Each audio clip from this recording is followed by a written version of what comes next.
Hi, good morning. My name is Rajia Ramide. You're on to Tune Up Live Station, listening to the updates about COVID-19 in Nigeria, its effects on Nigerian citizens, stating River State as an example of the negative and positive impact of the pandemic on each socio-economic status. As at 9:30 p.m. yesterday, 10th April 2020, the Nigerian Center for Disease Control (NCDC) announced 305 total confirmed COVID-19 positive patients, with 58 people recovering from the virus and 7 deaths since the first case was recorded on 27 February 2020. More disheartening is the fact that this pandemic that's affecting the world and killing over 100,000 people around the world is reduced to a mere joke. The inconsistency of the activities of the government officials is no longer news today. Nationally, even in the areas of geopolitical zones affected by the pandemic still exposes the ever-increasing corruption in our country. Not saying anything about the long silence of our highly esteemed president concerning the pandemic after a pre-recorded speech on Sunday 29 March. 15 Chinese doctors were invited to Nigeria to treat coronavirus patients, despite the outcry of Nigeria's Consul General in China concerning the Chinese officials' racist treatment of Nigerians in China. Nigerians frowned at this, wondering why the same Chinese that this virus emanated for are invited for treatment when we have medical experts in Nigeria also. This also brought out the trend of unemployment in Nigeria, where medical doctors are tailors, and nurses, biochemists, radiologists, and other medical professionals are practicing vocational and entrepreneurial skills instead of practicing their professions. I will not lie to you. In Nigeria, the virus killing us more is hunger virus. People no see food chop. From this pandemic outbreak, Nigeria received donations to fight the virus, and the federal government promised to send down funds to her citizens, but now audio money people dey receive. On Twitter, the activities of the government are termed as Yahoo Boy updates and cashing out as Nigerian billionaires donated almost 30 billion naira. In Rivers State, the treasure base of the nation, there was only one case of positive coronavirus patient announced 2 weeks ago, which was followed by an immediate lockdown of the state borders, including crowded places like markets and religious centers. Within the 2 weeks, effective preventive measures were adopted. The lockdown was enforced by the police and military of the state. 4 days ago, on Tuesday, 7th March 2020, The index case in Rivers State was tested negative and discharged, and now the lockdown is relieved, but social distancing rule declared by the NCDC stands.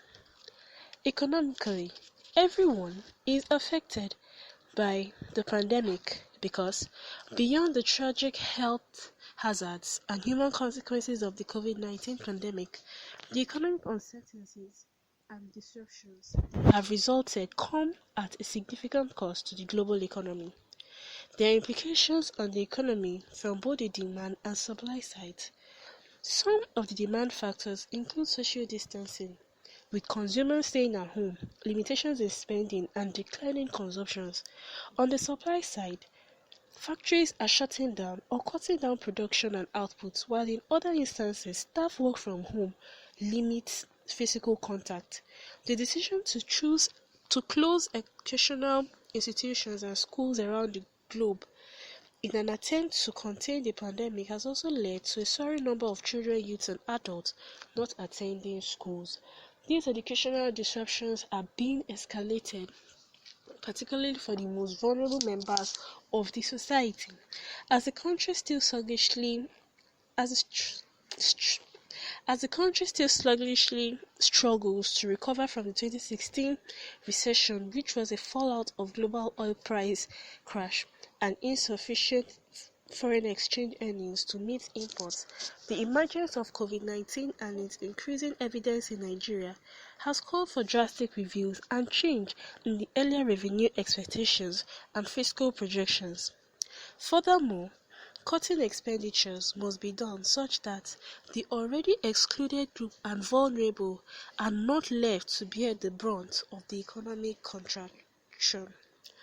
The country has also been rated as the poverty capital of the world, with an estimated 87 million people living on less than $2 a day threshold. This pandemic, on the bright side, is a wake-up call to the Nigerian government to lead economic diversification drive. Alternative sectors such as agriculture, solid minerals, manufacturing and services sectors should be further intensified to back up the already declining global oil demand. As I conclude, another funny story came up yesterday too. It was announced in a Twitter post from the official handle of the Federal Ministry of Finance, Budget and National Planning in the early hours of the morning that the fire outbreak in the office of the Accountant General of the federal government brought about a total loss of 700 billion naira COVID funds due to the incident.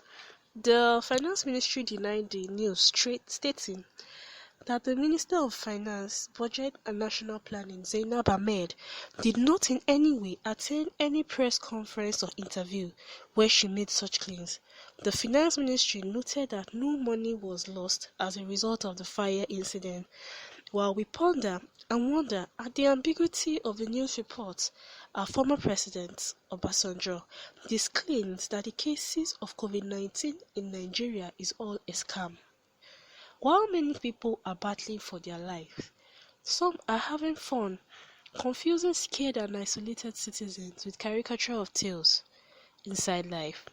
Have a nice time in isolation, wash your hands, remember social distancing, and please stay safe. I need you to survive. Once again, I'm Aramide Raji. Thank you and goodbye.